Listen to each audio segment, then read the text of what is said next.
Hi, I'm Bobby Angel with Ascension Presents. Today I'm going to talk about lessons that I learned from the fire department.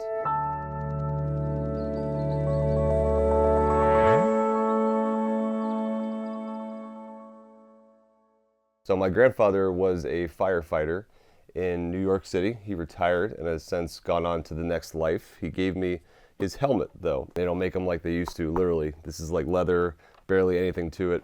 This is the generation called smoke eaters, where they would put the fire out in these big high-rise buildings and then go outside and start smoking cigarettes around the fire engine, swapping stories. In my own wandering and searching what God wanted out of my life, I briefly worked as a firefighter, went through the academy and got my butt kicked, learned some stuff along the way that really applies to the spiritual life, and so I want to share those with you today. Okay, first lesson, don't ever turn your back to a fire.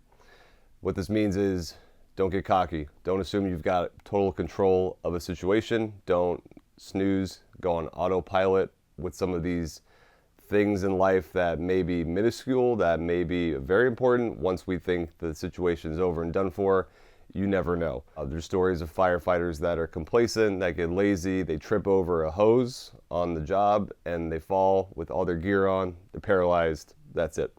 So it's being mindful of your surroundings. It's not turning your back on a situation that could quickly flip on you. And so for the spiritual life, remembering that on our best day, we are human. That we can't get cocky. We can't think, well, I've conquered that temptation, or I haven't dealt with this particular sin in so long, I got this.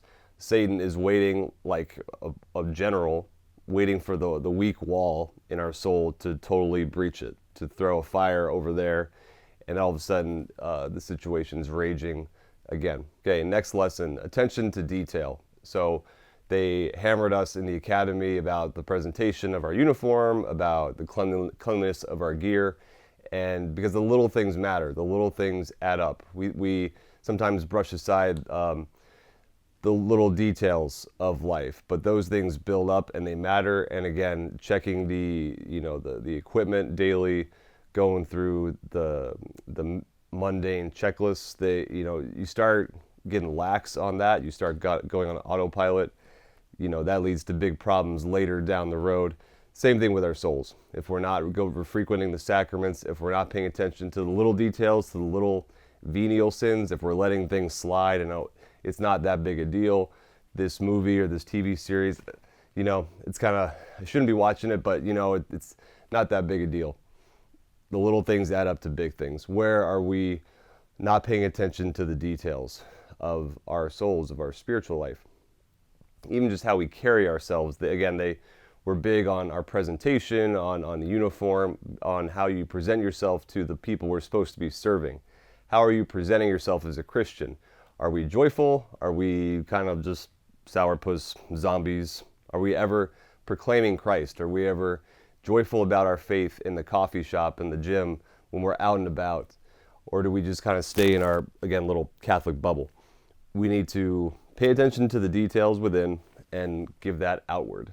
Another lesson, this is big, respect is earned, not given.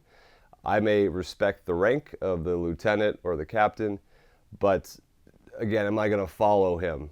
I mean, yeah, if I want to keep my job, but they're the true leaders that are leading because of who they are, because I believe in this guy, because I will literally follow him into a fire, because I trust he's aware of the situation. He's not gonna put us in undue trouble. He's willing to pick up and carry his own weight. We need, again, the people from on high to scout and see what we can't see, but are we too big for our britches? Do we ever come down from the ivory tower? Do we ever carry the load of other people? Or do we just stand afar and judge and never get in the trenches with our coworkers, with people at the parish? Look at Jesus. This is not a God that just sat on top of a mountain and barked orders at his disciples, was, again, born and lived in poverty, was with the sinners, eating with tax collectors and prostitutes, and being with those that society really shunned and pushed away. And they wanted to follow him, not because, again, of his rank or he was above them, but because he was one of them. and he brought them truth, and he looked after them. And so if you're a leader, get dirty, get in the trenches with the people around you. Give people honor and respect, and that respect will be given back to you, not just because of your rank, but how you're caring and leading others. Okay, another lesson: do the work that needs to be done, not just because you want to be seen, not just because you want to be like, hey, look at me, I'm awesome. You know, the scriptures are very clear on that, of, again, the Pharisees that are just going to be seen and looking how awesome I am in my prayer and look how much I'm giving. It's not about being recognized. You may get recognized for the work you're doing, great, but assume you won't, and put the work in anyway. I had a lieutenant one time tell me there's no such thing as letting a dish soak. There are only lazy firefighters. There's no such thing as just letting this thing sit and simmer and we'll get back to it later. If the work needs to be done now, whether it's in front of people or it's not in front of people, do the work. Again, even if there's no recognition or no potential of recognition, do it anyway. The last big lesson I learned from the fire department was brotherhood, was fraternity, was the fact that no man is an island. You will never see a fire engine go by and there's only one firefighter in it. It's always a team that goes in, a team that goes out. You go, I go. From that movie Backdraft, where, you know, at some point they throw a fire extinguisher like a grenade into the fire, and it apparently doesn't work. I tried, it doesn't work. I didn't grow up with a whole lot of guy friends, and so when I started to accumulate that within the fire academy, and especially studying in the seminary a couple years later, it was very valuable to me to have guys that were willing to push me physically, morally, and now not every community, firehouse, workplace is healthy. Sometimes you're surrounded with people that are more negative or more full of gossip or trying to, you know, tear you down. That's a fact of life. There's good apples, there's bad apples.